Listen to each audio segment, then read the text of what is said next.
to a sake show. I'm the Trev. That's too sweet. Anyway, we're finally finishing up with my division prediction reviews. And, well, if you haven't checked out the other three, check them out. But here, I mean, the visuals are on the screen. And ultimately, yeah, no, please tell me you didn't take my picks to Vegas with you, because my predictability for the regular season, as far as the first three are concerned, not so good. Not so good. And I don't anticipate this one being any better either. Talking, of course, about the Pacific Division. And, well, whatever expectations you might have had for this division coming into the season, well, I am one of those guys that had to find out the hard way that don't lay your expectations too high, because you seriously got let down. I mean, there were some parts of this division that were not a complete surprise. And there was some where it's like, well, yeah, I can see how that happened, but I'm surprised it did. Either way, we're going to get into all of that. So, without any further ado, let's talk about it. Alright, so if you want to check out my original prediction video, follow the visual, follow the link. The link's right there. Just take you right to it. But if you don't want to watch that one, you just want to see how everything panned out, well, here's how my predictions went, going from 8 to 1.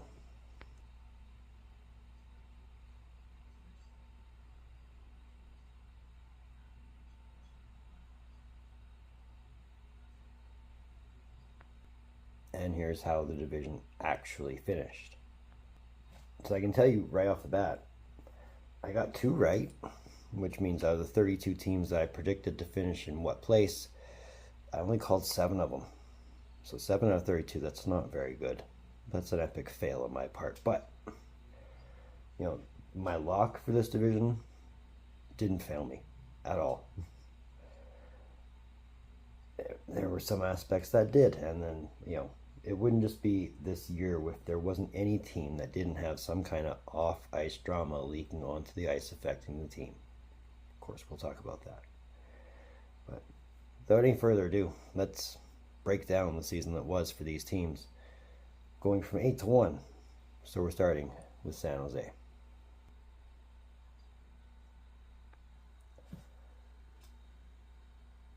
Well, with the Sharks, at least you didn't have to put your expectations too high. It essentially was the same season it was last season, finishing dead last in the league. As a matter of fact, they didn't win a single game in February. Granted, there was only 5 games in February. And didn't win a single game in April, even though there was only 9 games in April. But you take all that away, their worst month was December. A 2-10-1 record. Very ouch. So depending on what the draft lottery says, we could be looking at another number 1 pick by the San Jose Sharks. I mean, with Macklin Celebrini being a rookie and leading the team with 63 points, I mean, yeah, he's obviously going to be a nominee for the Calder. It's just a shame that the Sharks weren't any better. Then maybe he would have won it. But I mean, behind William Eklund and Tyler Toffoli, those are your top 3 scorers on the team. I mean, Will Smith was knocking on the door, but ultimately he only finished 4th in team scoring. But Smith and Celebrini together in the future, yeah, it's going to be a sick 1-2 combo. Defense and goaltending, yeah, they were just bad all the way around. The Sharks really need to find good defensemen. They really need to find big bruising defensemen, and they need a solid number 1 goalie. No questions asked. That's your priority right there. I mean, you're going to have forwards, fine, but you need to keep the puck out of the net too. And once they have that solved, they might actually be good. Until that point, it's going to be another long year in San Jose. Your Seattle Kraken. Oh, I must have been thinking with my heart on this one, because I had them finishing 4th, and they did this and finished 7th. Where to begin? Where to begin? I mean, yeah, you can blame injuries. I mean, we lost Gord for pretty much most of the season until we traded him back to Tampa Bay. Lost Eberle to injury for a couple months. But, I mean, the bright spot was Jared McCann still scored over 60 points. So there's that. And, I mean, then there's Chandler Stevenson, who finished 10 points behind McCann at 51 points.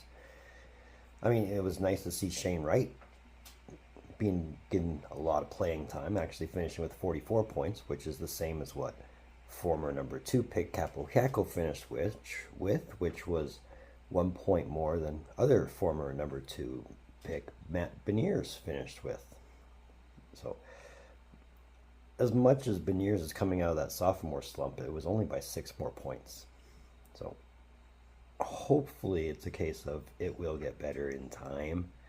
And hopefully with, Wright and Kako playing the way they're playing, it'll help Beniers out in the long run too. Hopefully. As far as defense goes, I mean, we got that puck-moving defenseman in Brandon Montour, but unfortunately 41 points just wasn't enough. But I mean, with Montour and Dunn as a solid 1-2, Larson and Evans is starting to come into his own. I mean, defensively we should be good, we should be okay, and I know defense is not the problem. As much as I hate to say it, the problem is in net, and the less I say about Philip Grubauer and the soft goals that he was letting in all year, the better. But at least Decord is coming up, being able to prove he can be a number 1. So should we go get him a solid number 2? There's the problem. I mean, how do you move Grubauer and bring in a solid backup for Decord without going for another number 1? All things that will be addressed, I'm sure. And I mean, going into year 5, you should expect me to come up with some kind of a video marking the 5th anniversary of the 5th season. So I'll let you know my expectations for next year as far as that video is concerned. So look out for that. But yeah, to go to 7th when I had them at 4th, that one hurts. That one hurt. I hope they get better. The Ducks. Now, for where the Ducks actually finished, it's kind of misleading because there were nights where they were actually playing really, really good, like a really cohesive team. So there were flashes in the pan, but you knew nothing was going to really materialize till much, much later.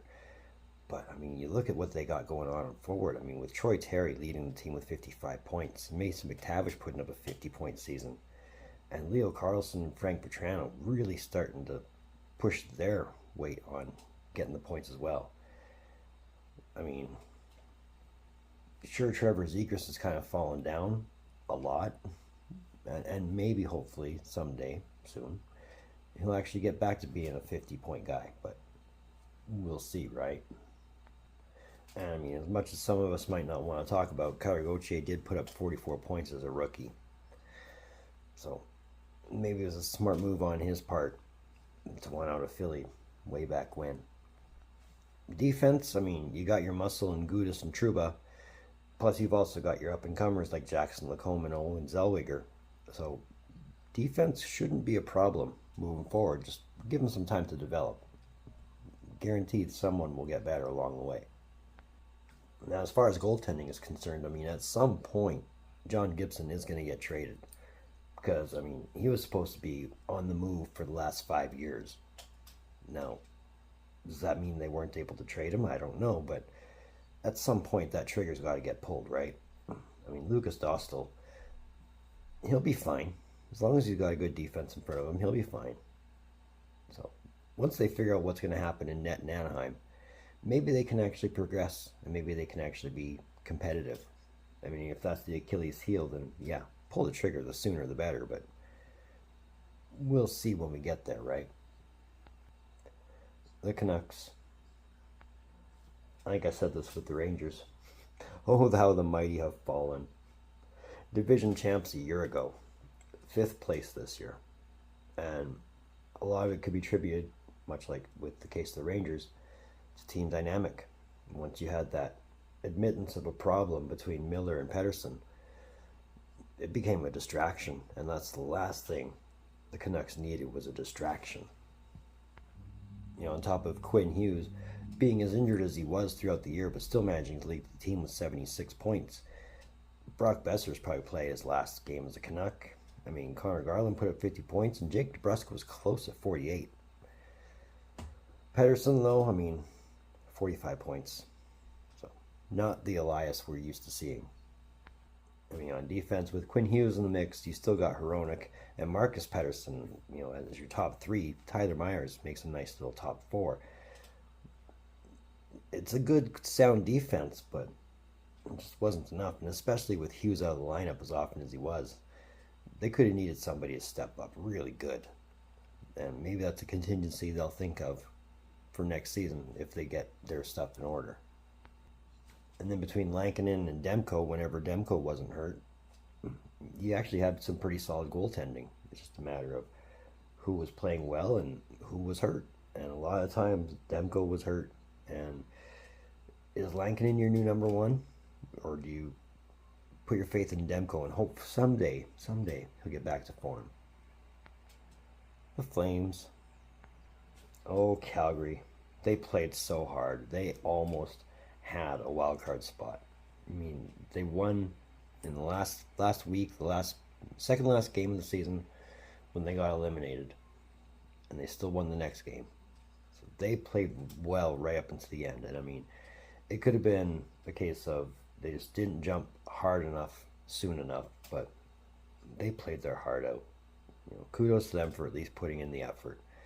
I mean, between Nazem Kadri and Jonathan Huberdeau, both had 60-plus point seasons. Coronado and Weegar, I mean, they're making claims for their own for being able to contribute to the points in Calgary. It's actually nice to see Huberdeau have a great season, at least a better season than what he's had since he came to Calgary. On defense, I mean, Weegar and Rasmus Anderson are a solid 1-2. I mean, that's at least good for 70 points between the two of them, almost 80 points. Kevin Ball, I mean, he'll be a good number 3, so let some guys develop. Let them get under some pressure experience. You'll have good defense in Calgary, I'm sure. But really, I mean, let's be honest here. A lot of the success rises and falls with Dustin Wolf. I mean, he proved that this year that he's going to be a goalie to contend with down the line. And Calgary's going to reap the benefits of that one. So look for them to be just as good, if not equally better, next season. It's almost going to be exciting. The Oilers, it's finishing third. That's still a qualifying playoff spot for the Oilers. Just them finishing third, that's unheard of. I had them going first in the division. But really, this might be the obvious glaring thing in Edmonton. Without Draisaitl, without McDavid, there's really not much else the team has. And it's been that problem for a couple years now. But, I mean, with Draisaitl, with McDavid, I mean, Draisaitl was the only 50-goal scorer in the league this season, and one of 200-point scorers in Edmonton, McDavid being the other one. He did so in 67 games. But, again, for Edmonton to finish third when they have the kind of firepower that they have, I mean, Evan Bouchard, for an offensive defenseman, put up 60 points. That's pretty damn impressive. But for guys like Hopkins and Hyman, who, you're used to seeing flirting with 50s and flirting with 100s, they only finished with 40-plus points. Hopkins was almost at 50 points, but he only finished with 49. So a lot of the success, it's offensively driven, and it's driven by Draisaitl and McDavid. Secondary scoring, they need something. Now on defense, we spoke of Bouchard, but I mean, then there's also Jake Wallman. I mean, he came over to Edmonton at the trade deadline. He still finished second amongst defensemen with 40 points. I mean, when Ekholm's healthy, it's a great thing for Edmonton, and when Nurse is playing like a solid, good defenseman, it's never a bad thing either. So defense is okay. It could always get better, but we'll see what happens with that next season. I mean, as far as goaltending, thank goodness for Calvin Pickard. He at least got a solid backup when Stuart Skinner's on the shelf right now. I mean, apparently he's supposed to be healthy for playoff time, and that'll be a great thing given the opponent the Oilers have. But it's a thing in Edmonton. It's like, if it ain't one or two of the top two forwards in the league and your career backup goalie all being out on the shelf, you're pretty much going to have a bad time. But the Oilers managed to prevail. And of course, for the fourth straight year, they draw the Los Angeles Kings in the playoffs. This one could be an interesting series, I think, given the fact that LA actually statistically did better than Edmonton. But we'll cross that bridge when we get there. The Kings, believe it or not, the Kings actually tied a team record in wins with 48. I failed to mention that. But the Kings actually have solid scoring and solid point men here on the team. I mean, Adrian Kempe led the team with 73 points. And Anze Kopitar is still managing to put up 60-point seasons. So there's that to consider. He's been around for almost 20 years. Kevin Fiala rounds out your 60-point guys at 60 even, but you also got Quinton Byfield and Warren Fogle. Ooh, that's going to be a scary combo in a couple years down in LA. I mean, defense is no joke either between Brant Clark and Vladislav Gavrikov. I mean, that's solid right there. And then you also got the expertise or veteran appreciation of Drew Doughty in there. Along with Anderson and Edmondson, it's a pretty solid defense when you look at it. And then there's the goalie tandem of Kemper and Riddick, who were second in the league at 198 goals against. So, not bad for, well, I don't know who the number one is. I mean, is Kemper the number one? Because really outside of a cup in Washington, what else has Kemper done? He's struggled to maintain a number one status, but he managed to do so in LA, and a lot of LA is just offensively driven. They're just scary. They're going to be scary in depth if they make the right moves in the next year or two. Goaltending, though, like I said, it could be an issue. I mean, Riddick is, yeah, he's a great backup, but is he a pressure cooker kind of guy? Golden Knights. I mean, is it a surprise to anybody that Vegas won the Pacific Division? No. Should it be? No. Really, I mean, it's a shame that Eichel was injured / resting down the stretch, because I would have loved to seen him get to 100 points, but he did set a career high. So there's that. He also set a team high, as in no Vegas player had ever scored 90 plus points. Then you got Mark Stone and Tomas Hertl rounding out your 60-point guys. And Hertl, I mean, he finally got to play his style in Vegas, which is never a bad thing. Theodore Dorofeyev and our Barbashev all got 50 plus points. So the points are there, and yeah, it's Vegas. Of course they got the offense to go for miles. Shouldn't be surprised.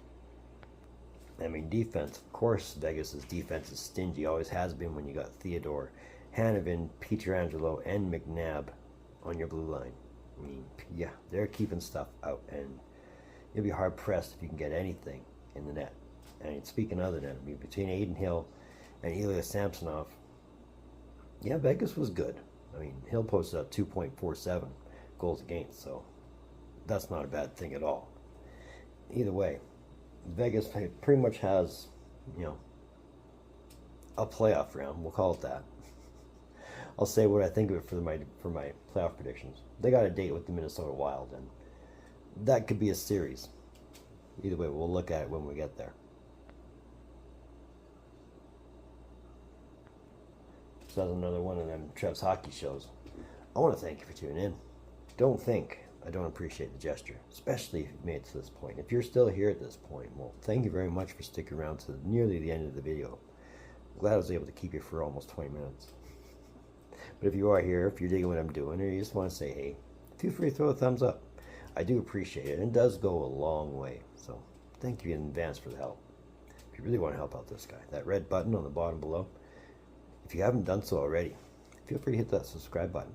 Trust me, you know you want to. I know you want to. The algorithm knows you want to. It'll make you feel good, and we're pushing for 500 by the end of the year. Let's do it up. If you want, that link in my description down below, that'll take you to my Facebook page. Feel free to join that. I mean, I'm posting a lot more on it, so I'd love to have you part of the chat, if you want to, if you're so inclined. So, now that I'm done with the divisions, I gotta get to the playoff predictions. So, either way, in the meantime, and in between time, if you're looking for more videos from Trev, data.